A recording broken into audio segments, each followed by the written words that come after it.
जैसे ही अम्बेडकर का अस्तित्व खत्म होगा तुरंत ही नीले कबूतरों के पर इसी तरह कट। तो ये बहुजन लोगों का अगर अपमान करते हैं, सत्ता का प्रोटेक्शन लेकर अगर कर रहे हैं, तो क्या मिश्रा भीमा कोरेगांव करवाना चाहता है? अगर मिश्रा भीमा कोरेगांव करवाना चाहता है तो उसकी इच्छा पूरी कर दी जा सकती है। हम नहीं चाहते कि हिंसा के आधार पर इस देश का माहौल बिगड़ जाए, जैसे नेपाल में हुआ। मगर इन लोगों ने भीमा कोरेगांव, दूसरा भीमा कोरेगांव करवाने की भाषा देखो उनका, बाबा साहब अम्बेडकर के प्रति जो शब्दों का ट्यून देखो, तो ये उकसाने का मामला है और ये 3.5% ब्राह्मणों के लिए जानलेवा हो सकता है। बी.एन. राव एक सरकारी नौकर था, या कहा जाए तो क्लर्क था। क्लर्क से उसका कोई बड़ा ओहदा नहीं है। जितना भी डिबेट हुआ संविधान सभा में, तो किस डिबेट का जवाब दिया बी.एन. राव ने? तो आरएसएस और बीजेपी के लोग सोनी गए थे, वो समय समय पर अपने दावपेच बदलते हैं, उद्देश्य नहीं बदलते। उनका शुरू से एजेंडा संविधान के खिलाफ था, तो अब उन्होंने इस दावपेच को थोड़ा उल्टा कर दिया। जैसे बुद्ध का आंदोलन ब्राह्मणवाद के खिलाफ चला तो बुद्ध का विरोध किया, मगर बुद्धिज्म बुद्ध के जाने के बाद भी खत्म नहीं हुआ, तो ब्राह्मणों ने दावपेच बनाकर बुद्ध को ही स्वीकार कर लिया, असिमुलेट कर लिया और विष्णु का अवतार घोषित कर दिया। अब अम्बेडकर को निकालना मुश्किल है, अम्बेडकर डेंजर है। सरोजिनी नायडू कहती थी कि जिंदा अम्बेडकर से मरा हुआ अम्बेडकर ज्यादा डेंजर है, क्योंकि सारा लिटरेचर लिख कर गए, सारा युक्तिवाद लिखकर छोड़कर चले गए। बीच बीच में तो बीजेपी के लोग बोलते हैं अम्बेडकर ब्राह्मण है, विद्वान है। सुब्रमण्य स्वामी भी एक इंटरव्यू में बोला कि वह बाबा साहब को तो मैं ब्राह्मण के इक्वल मानता हूँ, मगर सुब्रमण्यम स्वामी ने भी कहा अम्बेडकर का विद्वान, अम्बेडकर जैसा विद्वान कोई नहीं है, जवाहरलाल नेहरू पटेल कोई भी नहीं है। और 3.5% ब्राह्मणों के पास वोट नहीं होने के कारण वो डेमोक्रेसी पर कब्जा नहीं कर पा रहे हैं, तो उनको लग रहा है कि ये संविधान रिजेक्ट करना चाहिए। ये पहला उनका स्टैंड है। उनको पूरी जानकारी मालूम है कि ये ब्राह्मणों के खिलाफ है, ये संविधान ब्राह्मणों के वर्चस्व को नकार रहा है। वो कौन है मिटाने वाले? जब भारत के बहुजन लोग मर गए, क्या भारत के बहुजन समाज के लोग उनको छोड़ेंगे? उनको बख्शा जाएगा? जैसे को वैसा जवाब देना आता है हम लोगों को। सर, ग्वालियर खंडपीठ के जो एडवोकेट है अनिल मिश्रा, उन्होंने बाकायदा एजेंडा चला हुआ है, कह रहे हैं कि जो संविधान है बाबा साहब नहीं लिखे, बी.एन. राव लिखे थे। पूरे मामले को आप किस तरह से दिखते हैं? अगर वो कह रहा है तो उसके पास तथ्य क्या है? क्या बी.एन. राव संविधान सभा का कैसे चुनाव लड़े थे? क्या संविधान सभा के लिए उन्होंने कैसे आवेदन दिया था? बाबा साहब अम्बेडकर संविधान सभा के लिए वेस्ट बंगाल से चुनकर आए थे। बाबा साहब अम्बेडकर से जो आज चिल्ला रहे हैं, उन लोगों ने उस समय ये बयान दिया था, डॉक्टर अम्बेडकर के लिए संविधान सभा के दरवाजे ही नहीं, खिड़कियां भी बंद है। ये उन्होंने बयान दिए। ये जो सरदार पटेल को तो आगे किया, मगर जो ब्राह्मणवादी लोग थे उन्होंने ऐलान किया था और बाबा साहब अम्बेडकर को बॉम्बे से चुनाव हरवाया था। तो बाबा साहब अम्बेडकर का ऑल इंडिया में संगठन होने के कारण खुलना, जसोर, फरीदपुर और बोरीसाल, यहाँ के नमो शुद्राय और वहाँ के मुस्लिम लोगों ने मिलकर बाबा साहब अम्बेडकर को चुनकर भेजा। ऐसा कोई रिकॉर्ड है क्या बी.एन. राव का? मान लो कोई किसी धारा पर डिबेट हो रहा है, फंडामेंटल राइट पर डिबेट हो रहा है, राष्ट्र का कोई प्रतीक होना चाहिए, राष्ट्र का ध्वज होना चाहिए, भारत के नागरिकों को नागरिकता कैसी देनी चाहिए, इस पर कोई बी.एन. राव का डिबेट हुआ है क्या? बी.एन. राव ने कोई जवाब दिया है क्या? बाबा साहब अम्बेडकर ही सारे सवालों का जवाब दे रहे हैं और डॉक्टर बाबा साहब अम्बेडकर ही संविधान के असली शिल्पकार है, असली निर्माता है, ऐसा संविधान सभा कह रही है। संविधान सभा का कोई सदस्य भी बी.एन. राव का नाम नहीं ले रहा है। किस आधार पर कह रहे हैं? लेकिन सर, 75 साल हो गए हैं देश में संविधान को लागू हुए। ये 75 साल कहाँ सोए हुए थे? जो अभी इन्होंने जो एजेंडा चला दिया है 75 साल बाद। कांग्रेस का राज था, तब नेहरू जी ने संविधान के समीक्षा के नाम पर एक कमेटी गठित की थी, स्वर्ण सिंह। तो वो भी संविधान की नकारने की एक तैयारी चल रही थी। जब आजादी को 50 साल पूरे हो गए, बीजेपी की सरकार थी, तो उन्होंने उसको धूम धड़ाके से मनाया। मगर अटल बिहारी वाजपेयी ने एक कमेटी गठित की थी संविधान बदलने के दृष्टिकोण से। लेकिन सर ये लोग पहले तो संविधान को नहीं मानते थे, फिर मानने लगे तो कहने लगे तो संविधान तो प्रेम बिहारी नारायण राय ज्यादा लिखे, अब कह रहे हैं BN राव लिखे। ये बार बार लेखक ले आते हैं नए नए संविधान लेखक, ये जो मनवादी लोग है, ब्राह्मणवादी लोग। गोलवलकर इनका सर संघचालक है। गोलवलकर के 12 खंड है, समग्र गोलवलकर श्री गुरुजी इनको कहा जाता है। उनके कुछ लेखों का संकलन करके किताब पब्लिश किया RSS के लोगों ने, bunch of thought. Bunch of thought में गोलवलकर बाबा साहब अंबेडकर का संविधान हमें मान्य नहीं है ऐसा लिखा हुआ है। ये संविधान अंबेडकर के द्वारा लिखा हुआ है और ये संविधान हमें मान्य नहीं है ऐसा रिटर्न में लिख रहा है। तो उस समय उनका स्टैंड क्या है? उस समय उनका स्टैंड ये संविधान के खिलाफ माहौल बनाना, क्योंकि संविधान पहले उनको खतरा महसूस हो रहा था, क्योंकि संविधान से ब्राह्मणों की आबादी 3.5% है। RSS के कई सारे प्रकाशन है, सुरुचि प्रकाशन RSS का है, प्रभात प्रकाशन RSS का है। प्रभात प्रकाशन भागवत के हाथों से उस किताब का विमोचन, कोई रॉय लेखक है, उस किताब का टाइटल है ये संविधान हमारा या अंग्रेजों का। RSS के ही थिंक टैंक वाले ब्राह्मण लोगों ने लिखा कि ये संविधान अंग्रेजों का है।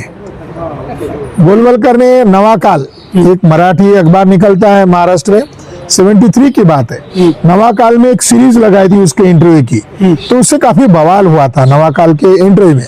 तो उस पत्रकार ने पूछा ये संविधान के बारे में आपकी क्या राय है? तो उसने गोलवलकर ने कहा कि संविधान गोधड़ी है, मराठी में कहा ये गोधड़ी है, यानी जो फटे पुराने कपड़े हैं उसको इकट्ठा करके जो वस्त्र बनाया जाता है वैसा ही है, ये कॉपी पेस्ट है।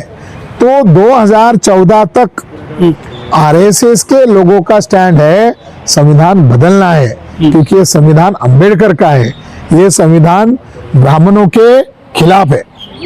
2016 में RSS के सीनियर लोगों ने, भैया जोशी, होसबोले, इन्होंने मोहन भागवत का एक इंटरव्यू लिया और उस इंटरव्यू में ये सवाल पूछा कि हम लोग दावा कर रहे थे कि बीजेपी जो RSS की पार्टी है उसकी सत्ता अगर केंद्र में आ जाए तो हम संविधान बदल देंगे। अब बीजेपी की सत्ता आ गई है, अब लोग सवाल कर रहे हैं कि संविधान कब बदलने वाले हैं। इंटरव्यू किसने लिया? होसबोले, भैया जोशी, RSS के स्पोक्स पर्सन। और जवाब कौन दे रहा है? मोहन भागवत।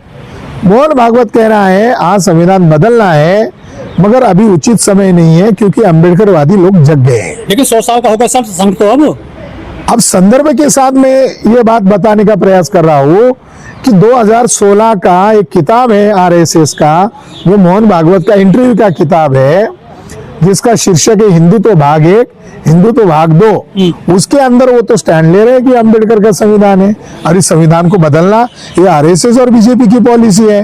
तो 2016 को अंबेडकर का हिट अभियान चला रहे हैं, संविधान बदलने की तैयारी कर रहे हैं। लॉकडाउन का पीरियड आया, लॉकडाउन में भावी संविधान नामक एक PDF वायरल हुई थी जिसमें ये होगा मनु का राज होगा, और ये वायरल हुआ था।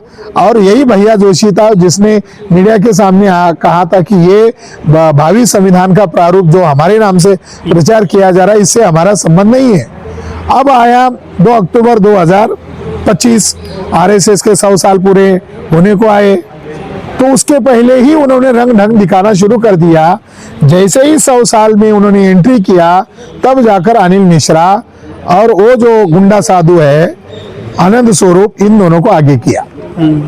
ये बाबा साहब को मानते नहीं है, संविधान को जानते नहीं है, ये जो मनवादी लोग हैं वो जानते हैं मानते नहीं है। लेकिन वो तो ये कह रहे हैं कि हम अस्तित्व खत्म करेंगे बाबा साहब का। BN राव है संविधान के जो लेखक अनिल मिश्रा बोल रहे हैं। हाँ, तो वो अपना कुछ भी राग चलाए, कुछ भी ढबली बजाए। सर इनके पूर्वज भी बाबा साहब का पुतला फूकते थे, जब संविधान बनाए हिंदू कोड बिल का पुतला फूकते थे और जो संविधान की प्रतियां जलाए। ये तो शुरू से ऐसे विरोध करते रहे बाबा साहब का, संविधान का।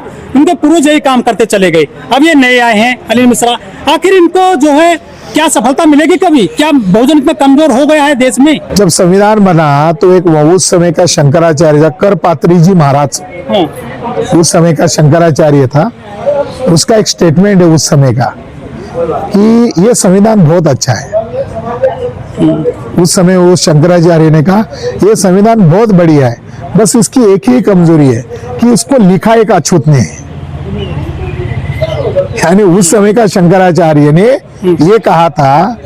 तो सारे रिकॉर्ड ये बता रहे बाबा साहब अम्बेडकर इस संविधान के निर्माता है, शिल्पकार है।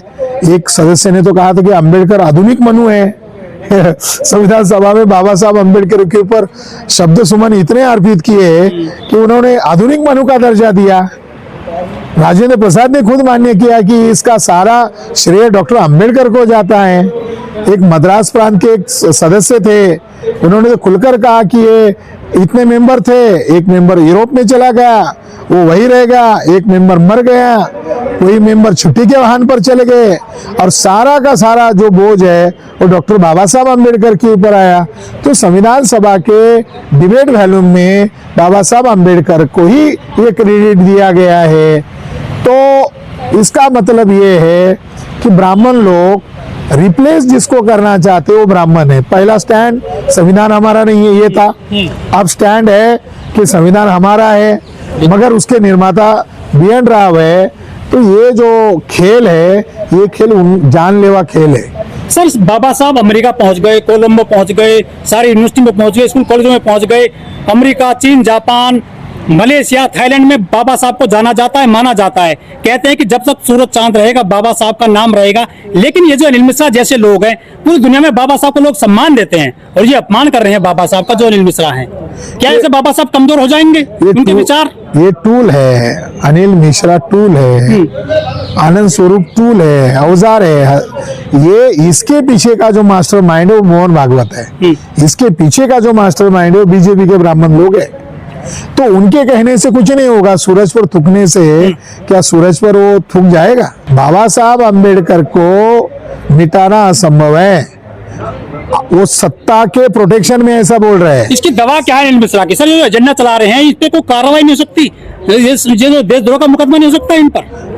हो सकता है, मगर सीजेआई गवई ने ये करना चाहिए था, क्योंकि सीजेआई को जब सीजेआई बनाया, गवई महाशय